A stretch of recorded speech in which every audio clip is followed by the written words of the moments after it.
Shalom Ouvracha les filles, Shabbat Shalom Umevorach, j'espère que vous êtes en pleine forme. Be'ezrat Hashem. Alors après quelques jours d'absence, je suis désolée, je n'ai pas pu vous transmettre les cours ces derniers jours pour des conditions logistiques qui n'étaient pas forcément appropriées. Voilà, avec beaucoup de hitrakshut et beaucoup de joie et de gratitude vis-à-vis d'Akadosh Baruch Hu, on va recommencer notre shigra, notre belle routine qui est de transmettre, qui est de partager, qui est d'étudier. Be'ezrat Hashem, quelques minutes de Torah chaque matin, quelques minutes qui peuvent nous accompagner en fait, qui peuvent nous accompagner avec beaucoup de force, avec beaucoup de vitalité, avec beaucoup d'espoir dans notre branchement, dans notre proximité, dans notre kesher le plus proche avec Hachem. Alors on parle en fait du mois d'Elul, évidemment, on a fait un cours Baruch Hashem sur Rosh Chodesh Elul, donc je crois que c'était lundi matin. Pour celles qui ne l'ont pas écouté, n'hésitez pas, de façon à ce que ça s'inscrive dans la continuité en fait du cours, du schéma global que nous avons dressé lundi. On parle en fait de l'essence du mois d'Elul. C'est quoi l'essence? C'est quoi la maout? C'est quoi ce qui le définit intrinsèquement? On parle en fait de Yemé Rachamim. On parlait des Yemé Ratson dans l'autre cours et là on parle de Yemé Rachamim. Le mois d'Elul s'appelle Yemé à Rachamim Ve'aslechot, les jours de la miséricorde et du pardon. Et pourquoi on parle en fait de la miséricorde? Pourquoi la notion de miséricorde intervient ici? Comment on peut expliquer que la période qui est en train de mener au jour du jugement, qui sont aussi appelés les Yamim Noraim, c'est-à-dire les jours redoutables, comment on peut appeler ces jours de miséricorde, ce temps de miséricorde, ce temps de Rachamim? On se serait plutôt attendu à ce que cette période soit appelée en fait période de Din, reine de Din, reine de la stricte justice. Et en aucun cas c'est le cas. Le mois d'Elul est un mois en fait où la notion de miséricorde, la notion de Rachamim en fait prévaut. Il est écrit que la notion de Tchouva a précédé la création du monde. Et cette assertion, cette confirmation du fait que la Tchouva a précédé le monde réclame, elle aussi, une explication pour mieux comprendre la zéout du mois d'Elul. Le Harizal affirme que les villes de refuge qui sont mentionnées en particulier dans la paracha de Shoftim font allusion au mois d'Elul. Et qu'est-ce qu'on doit en déduire justement de cette notion aussi de villes de refuge qui sont énoncées en fait dans Shoftim, qui est généralement lu pendant la période en fait d'Elul? Il est écrit dans les Pirkei Avot: tu nais contre ton gré et tu meurs contre ton gré, et contre ton gré tu devras rendre compte de tes actes. Si l'on comprend aisément la fin de la Mishnah, le début de la Mishnah nous laisse quand même perplexe. Que signifie naître contre son gré? Pour l'avoir abordé avec vous dans plusieurs de nos cours, notamment le Shabbat, on a appris, on a étudié grâce au Rav Pinkus que la Neshama, en fait, l'âme, refuse de descendre dans ce monde-ci. Elle est dvouka, elle est collée, elle fait partie, elle compose en fait Akadosh Baruch Hu, et du coup, elle ne veut pas se séparer d'Akadosh Baruch Hu. Il est écrit dans la Kabbalah que la Neshama refuse de descendre dans ce monde-ci, car elle redoute les dangers, les épreuves, les milchamot, donc les guerres qu'elle va devoir affronter en descendant dans ce monde-ci, dans ce Olam Hazé. Et du coup, Akadosh Baruch Hu va lui promettre, en guise de protection, de la doter de la capacité de tchouva. Et c'est ainsi qu'Hachem a créé la tchouva avant même de créer le monde, de façon à ce que la Neshama puisse s'amender, puisse réparer, puisse corriger si elle a fauté et si elle a été en dehors du parcours et du ratson d'Akadosh Baruch Hu. Mais la Neshama n'est pas pour autant encore enthousiaste à l'idée de descendre dans ce monde-ci, et ceci pour 3 raisons. D'abord, parce que l'homme ignore une partie de ses actes qui requièrent une tchouva.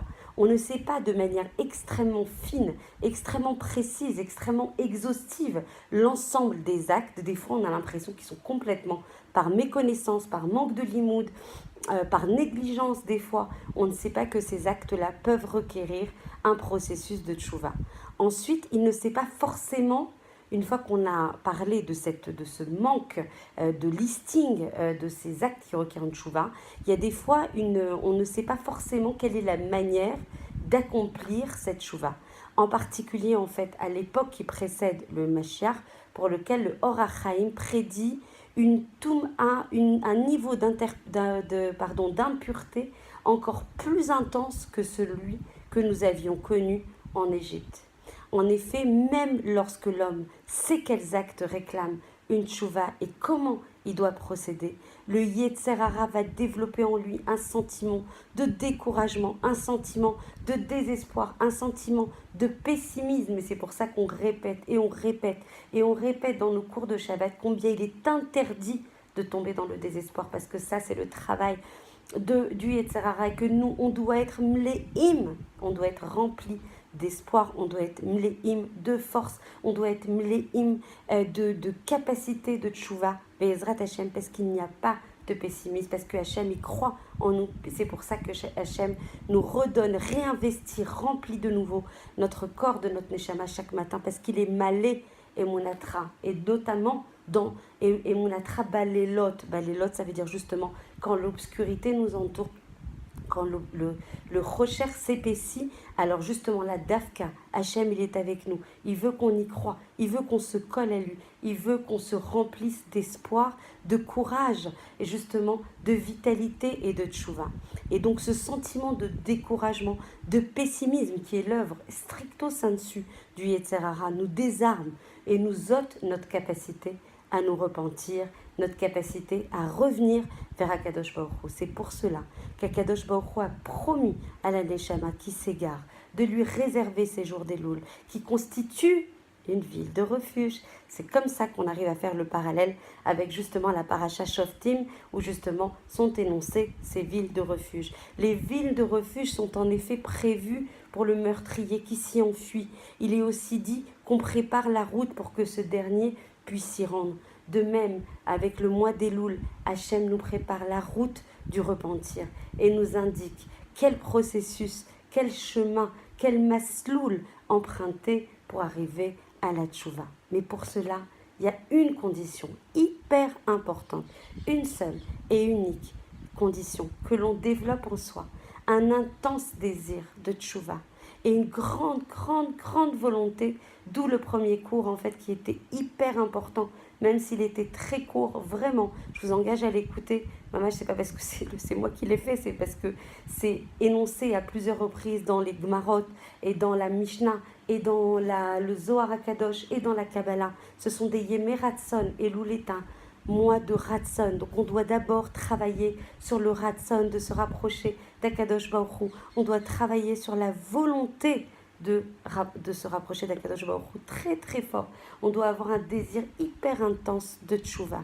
Cela revient à aspirer de tout son cœur à ce que David Ameller proclame dans les Teilim.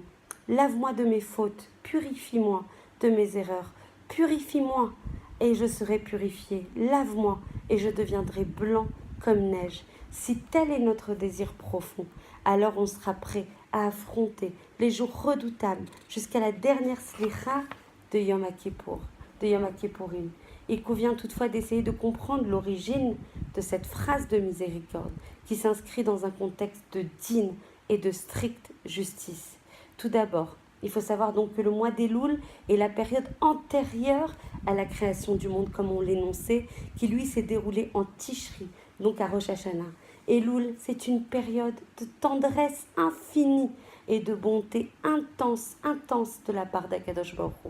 Le but de la création, c'est de donner en effet une entité susceptible, un réceptacle susceptible de recevoir le chesed atzum, infini, mais puissant d'Akadosh Baruch Hu. Et sans ce réceptacle que l'on doit construire pendant ce mois d'Elul, nul chesed n'est possible. Comment Hachem peut déverser ce chesed sinon on n'a pas préparé le réceptacle pour le recevoir?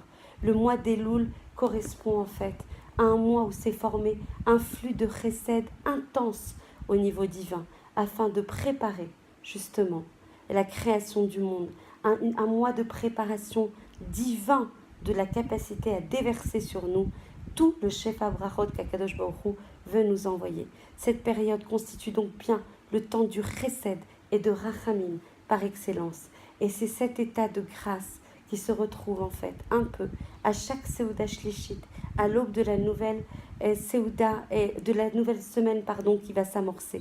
Un flux intense de chesed apparaît dans le monde et une fusion entre la miséricorde et la stricte justice qui voit justement l'émergence à ce moment du jour.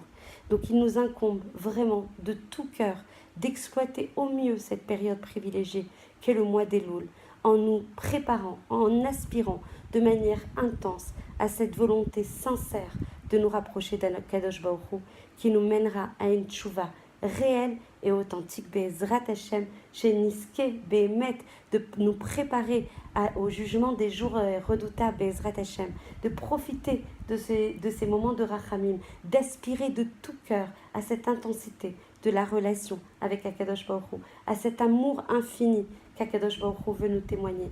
Be'ezrat Hashem, je vous rappelle le cours demain à 16h, dans cette magnifique période de Tchouva, que l'on puisse profiter, intensifier, renouveler, développer justement ce moment où on étudie la Torah qui nous protège et qui nous éclaire et qui nous donne du manoa pour sans cesse intensifier ce mécanisme de retour de Tchouva vis-à-vis d'Akadosh Baruch Hu. Je vous souhaite un très très bon Shabbat, plein de lumière, plein de shirim, plein de divrei Torah, plein de protection, Be'ezrat Hashem pour tout le Ham Israël, où qu'il puisse se trouver. Je vous embrasse très fort.